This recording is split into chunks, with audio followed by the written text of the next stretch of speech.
Assalamualaikum, kembali lagi dengan saya Nain. Hari ini kita akan membahas sebuah kisah untuk memupuk keimanan kita. Kisah kelahiran Dajjal dan masa kecilnya yang mengerikan. Dajjal adalah seorang manusia pendusta dan penebar fitnah terbesar yang lahir dari keturunan Yahudi, Yahusa. Dalam berbagai riwayat, Dajjal kelak akan dibunuh oleh Nabi Isa, alaihissalam atas izin Allah Ta'ala di akhir zaman. Peristiwa ini menjadi salah satu tanda-tanda terjadinya hari kiamat.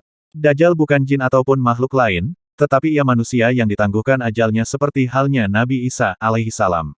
Dajjal lahir di negeri Samirah, Samaria, negeri kecil di Palestina warisan Nabi Sulaiman.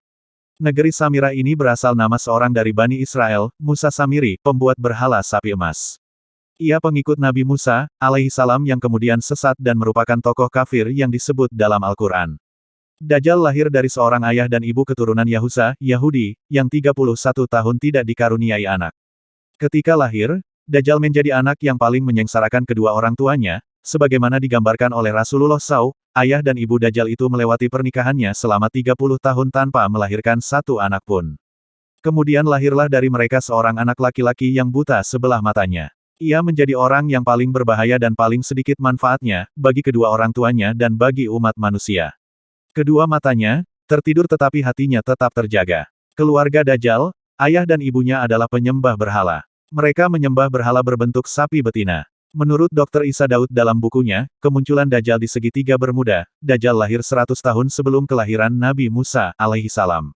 Ada yang menyebutkan cikal bakal Dajjal lahir dari nama Musa Samiri si pembuat berhala sapi emas. Dajjal kecil sengsarakan orang tuanya. Sementara dalam buku, Ihzaru Ai Masih Ad-Dajjal, disebutkan, Dajjal lahir dari hasil hubungan ketika ibunya sedang menstruasi, lalu terjadilah kehamilan sebagai pengaruh perbuatan iblis. Dikisahkan, pada malam yang menakutkan diiringi embusan angin dan hujan lebat, pasangan suami istri itu mendengar suara dari patung sapi betina yang mereka anggap sebagai Tuhan mereka. Kemudian patung itu memberitahu kepada mereka akan kelahiran seorang anak. Setan mengetahui keinginan suami istri itu mendambakan seorang anak laki-laki. Karena itu setan memperdaya berhala itu seakan-akan memberi karunia anak dan meminta korban-korban sesembahan. Demikianlah cara setan menipu daya manusia. Perempuan itu pun melahirkan anak lelaki tetapi kedua matanya cacat sejak lahir. Bayi itu suka tidur malam dan siang dan jarang bangun. Sejak kelahirannya, Dajjal tidak mau menyusui dan selalu tertidur.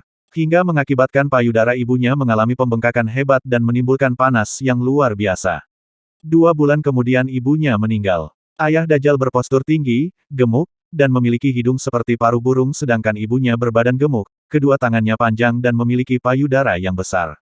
Anak itu sangat membahayakan kedua orang tuanya dan juga umat manusia. Bukan hanya ibunya saja yang merasakan kesengsaraan, sang ayah pun demikian.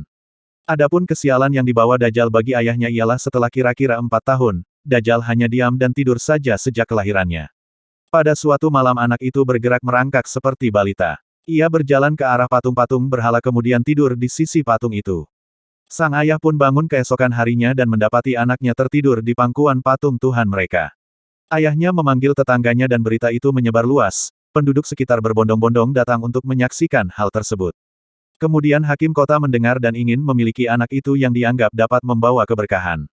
Maka diutusnya mata-mata untuk membuat siasat, maka dihadapkannya lah ayah Dajjal kepada hakim kota dan dipaksa untuk mengaku bahwa kabar berita itu adalah hasil rekayasa dirinya semata. Karena itu ayah Dajjal dipaksa untuk mengaku bahwa dirinya lah yang telah mengangkat anaknya dan menaruhnya di pangkuan patung sapi itu. Karena ayah Dajjal menyangkal tuduhan itu, ia dipenjara dan disiksa. Sementara Dajjal diambil oleh hakim dan dirawat di dalam istana. Dalam menghadapi siksa di penjara, ayah Dajjal tidak kuat sehingga ia terpaksa mengakui kebohongan itu. Setelah ia mengaku, ayah Dajjal pun diusir. Maka tinggallah ia sebatang kara karena ulah anaknya itu.